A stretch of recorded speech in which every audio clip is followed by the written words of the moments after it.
আসসালামু আলাইকুম। আমি কি বলতে পারি আপনাকে? তো আসলে আমি আপনার কাছে জানতে চাচ্ছিলাম, সামনে তো ইলেকশন, নির্বাচন খুবই সন্নিকটে, কয়েকদিন পরেই নির্বাচন আসছে। তো নির্বাচনে বিভিন্ন দলের রাজনৈতিক দলের লোকজন প্রতিদ্বন্দ্বিতা করছে। এর মধ্যে কোনো একটি দল বা কোনো একটি পার্টি তো পাস করবে, পাস করার পর ওরা তো সরকার গঠন করবে, তো নতুন সরকার গঠন করবে। এই নতুন সরকারের কাছে আপনার চাওয়া কি? আপনি কি কোনো কিছু চান নতুন সরকারের কাছে? না, আমার চাওয়া নাই। আমি এটাই চাই যেন যে কোনো দল থেকেই পাশ করুক না কেন, যেই ক্ষমতায় আসুক সে যেন সুশাসন কায়েম করে আমরা দেশ এবং রাষ্ট্রের জন্য এটা মঙ্গল হবে, সেই জন্য সুশাসন কায়েম করে।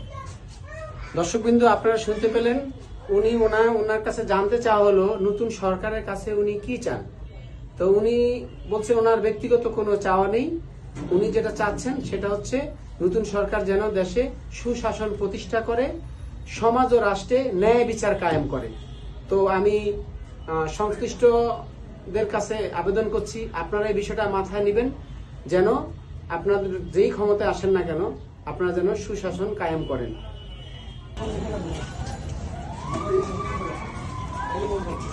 ভাই, আপনার সাথে কি কথা বলতে পারি? আচ্ছা, সামনে তো ইলেকশন, জানেন তো, কয়েকদিন পরে ভোট হবে। এই ভোটে তো কেউ না কেউ পাস করবে, যেই পাস করবে তারা নতুন সরকার গঠন করবে, রাইট?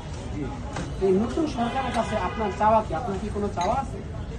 আমার কোনো চাওয়া নেই। সরকার নতুন সরকার আসবে যাতে নাকি সুশাসন করে, সরকার যেন সুশাসন প্রতিষ্ঠা করে, এটাই আমার চাওয়া। তাহলে শ্রোতাবৃন্দ, আপনারা শুনতে পেলেন, উনি একজন দোকানদার, বাট ওনার ব্যক্তিগত কোনো চাহিদা নেই নতুন সরকারের কাছে।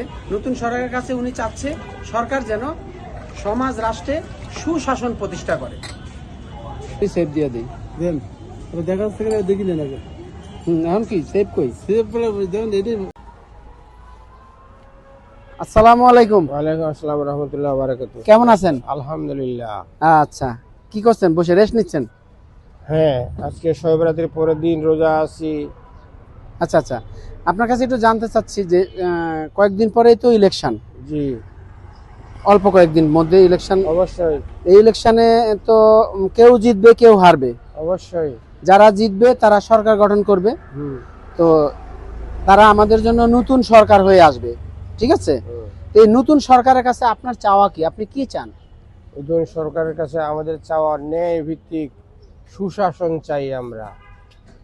সুশাসন চান? জি, আপনার ব্যক্তিগত কোনো কিছু চাওয়া নাই? ব্যক্তিগত নয়, আমার জাতির জন্য ন্যায় ভিত্তিক সুশাসন, সমাজ প্রতিষ্ঠা হবে, আচ্ছা আচ্ছা, ন্যায় বিচার প্রতিষ্ঠিত করবে, জুলাই আন্দোলনের সার্থকতা বাস্তবায়ন করবে। আচ্ছা আচ্ছা। তো দর্শকবিন্দু, আপনারা দেখতে পাইছেন, উনি ওনার ব্যক্তিগত কোনো চাওয়া নাই, বাট উনি যেটা বলছেন যে নতুন সরকারের কাছে উনি যেটা প্রত্যাশা করছেন সেটা হচ্ছে যে সুশাসন যাতে কায়েম হয় দেশে, উনি সেটা চাচ্ছেন। আর একটা কি চাইছিলেন আপনি?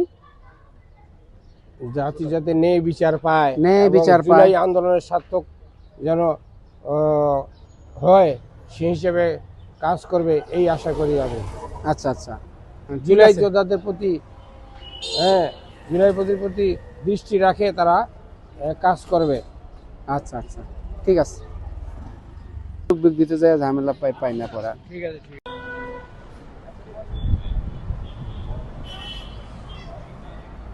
এক্সকিউজ মি, আপনি কি কলা কিনতেছেন নাকি? হ্যাঁ, কলা দেখতেছি। আচ্ছা আচ্ছা, আপনার কাছে আমি একটু 30 সেকেন্ড সময় নিতে পারি? জি অবশ্যই। আচ্ছা আচ্ছা, হচ্ছে সামনে তো ইলেকশন, খুব কয়েকদিনের মধ্যে ইলেকশন হতে যাচ্ছে। তো এই নির্বাচন যেটা আর কি, নির্বাচনে কেউ না কেউ তো জয়ী হবে, যেই জয়ী হোক। তো যারা জয়ী হবে তারা সরকার গঠন করবে। তো এই যে নতুন সরকার আসবে, এই নতুন সরকারের কাছে আপনার কি কোনো আশা আছে? কি চান আপনি? নতুন সরকার যে সরকার গঠন করবে তার কাছে আমার ব্যক্তিগত কিছু চাওয়া নেই। আচ্ছা, আমার একটা চাওয়া হচ্ছে যে সরকার যেন দেশে সুশাসন প্রতিষ্ঠা করে। সুশাসন প্রতিষ্ঠা করে। দর্শকবিন্দু, আপনারা শুনতে পেলেন, ওনার কাছে জানতে চাওয়া হলো যে নতুন সরকারের কাছে উনি কি চান। তো উনি বলছেন ওনার ব্যক্তিগত কোনো কিছু চাওয়া নাই, বাট রাষ্ট্রের জন্য সরকার যেন সুশাসন প্রতিষ্ঠা করে, উনি এটাই চান। তো যারা নতুন সরকারে আসবেন তারা এই বিষয়টার দিকে দৃষ্টিপাত করবেন।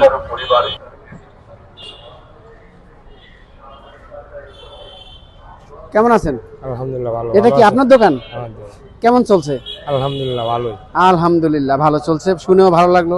আচ্ছা, সামনে তো নির্বাচন আসছে না? সেই নির্বাচনে তো কেউ না কেউ জিতবে। যারা জিতবে তারা সরকার গঠন করবে, ঠিক আছে? ঠিক আছে। নতুন একটা সরকার আসবে, সেই নতুন সরকারের কাছে আপনার কি কোনো কিছু চাওয়া আছে? আমরা তো কিছু চাও নাই, রাষ্ট্র সুন্দরভাবে চলাইবো, সুশাসনভাবে চলাইবো, এটাই ও আচ্ছা আচ্ছা, মানে রাষ্ট্রটা সুন্দর চললেই আপনার ভালো লাগবে, মানে সুশাসন যেটা বললেন, সুশাসন চাচ্ছেন। আরেকজন পেলাম, উনিও এই দেশের নাগরিক, উনি একটা ছোট ফলের দোকান দিচ্ছে, অথচ উনি ব্যক্তিগত কোনো কিছু চাওয়া নাই সরকারের কাছে, নতুন সরকারের কাছে। উনি নতুন সরকারের কাছে দেশের সুশাসন প্রতিষ্ঠার আবেদন করছেন। আশা আমি তো ওনাকে প্রশ্ন করব না। আচ্ছা দাদা, সামনে তো নির্বাচন আসছে না? তো নির্বাচনে তো বিভিন্ন দলের, রাজনৈতিক দলের লোকজন অর্ধেক পদপ্রার্থী হয়ে আছে। তো এখানে কেউ না কেউ তো নির্বাচিত হয়ে আসবে ইনশাআল্লাহ। তো আসার পর সরকারও গঠন করবে। তো যে নতুন যে সরকারটা আসছে, সেই সরকারের কাছে আপনার প্রত্যাশা কি? আপনি সরকারের কাছে কি চান? আমরা এমন একটা সরকার চাই যে সরকার সুশাসন প্রতিষ্ঠা করবে। এই সুশাসনের মাধ্যমে আমাদের দেশ স্বনির্ভর হবে, একটা আদর্শ বাংলাদেশ হবে, এটাই কাম্য। আপনারা শুনতে পারলেন যে উনি সরকারের কাছে মাত্র ওনার একটাই দাবি, আর সেই দাবিটা হচ্ছে সমাজে সুশাসন প্রতিষ্ঠা করা। ওনার অন্য কোনো দাবি নেই। তো সংশ্লিষ্ট মহলের কাছে আবেদন, আপনারা এটা দেখবেন, যারাই নতুন সরকারে আসবেন তারা সমাজে, রাষ্ট্রে যেন সুশাসন প্রতিষ্ঠা হয় সেদিকে আপনারা নজর দিবেন। সেকেন্ডের জন্য, আচ্ছা, সামনে তো নির্বাচন, তো সেই নির্বাচনে তো কেউ না কেউ নির্বাচিত হয়ে আসবে, সে যেই দলই আসুক। তো আসলে ওনারা সরকার গঠন করবে। সেই নতুন সরকারের কাছে আপনি কি চান, কি প্রত্যাশা আপনার? জনগণের প্রত্যাশা হচ্ছে একটা দুর্নীতিমুক্ত সমাজ, এখানে ইনসাফ থাকবে, সুশাসন থাকবে, ইনসাফ থাকবে, সুশাসন থাকবে এবং দুর্নীতিমুক্ত সমাজ হবে। আমরা সেটাই চাচ্ছি জনগণের কাছে। অফ করেন। ওই লোকের নাম্বার আছে আপনার কাছে?